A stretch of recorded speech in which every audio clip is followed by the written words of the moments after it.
क्या सच में ये पायल केबीसी बॉय बदतमीज है या फिर ये इसका कॉन्फिडेंस था? अभी आपने हाल ही में देखा होगा कि केबीसी में एक 6th स्टैंडर्ड में पढ़ने वाला बच्चा आया हुआ था जो कि अमिताभ बच्चन जी से बहुत ही बदतमीजी से बात कर रहा था। मेरे को रूल्स पता है, इसीलिए आप अभी मेरे को रूल समझाने मत बैठ। ऑप्शन के बिना बोल रहा हूँ, लॉक करो। एक मौका है पार। इस एपिसोड को देखने के बाद बहुत सारे लोगों ने इस बच्चे के ऊपर कमेंट किए, इसे बहुत ही ज्यादा ट्रोल किया। लोगों ने तो ये तक कह दिया कि इसकी परवरिश ही खराब है। बहुत सारे लोगों ने कहा ये इसका कॉन्फिडेंस था, तो बहुत सारे ने कहा ये इसका ओवर कॉन्फिडेंस था। पर केबीसी के इस एपिसोड से हमें बहुत सारी बातें सीखने को भी मिलती है, जैसा कि जब हम किसी बड़े स्टेज पर किसी बड़े इंसान के सामने बैठे रहते हैं तो कॉन्फिडेंट रहने के चक्कर में हम बहुत सारी बातें जल्दबाजी में गलत कह देते हैं।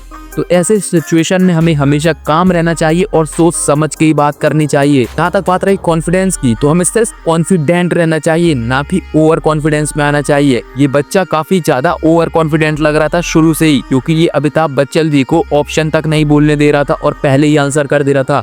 इस वजह से ये मुश्किल से 5 क्वेश्चन तक पहुँच पाया और उसके बाद गेम से बाहर हो गया। क्या उसमें 4 लॉक लगा दो, लेकिन लॉक करो, लॉक करो। भाई साहब ये रास्ता जो है आपका गलत हो गया। अगर हम हिस्ट्री में देखें तो भी कई सारे इंसिडेंट हमें यही बताते हैं कि हमेशा बड़े सिचुएशंस पर, बड़े मंचों पर, बड़े लोगों के सामने काफी कामली और सोच समझ कर बात करनी चाहिए। जाते जाते ये बात सुनकर जाओ और ये बात हमेशा याद रखना, confidence make the way of success but over confidence and dead way. मैं मिलता हूँ आपसे कल। चले।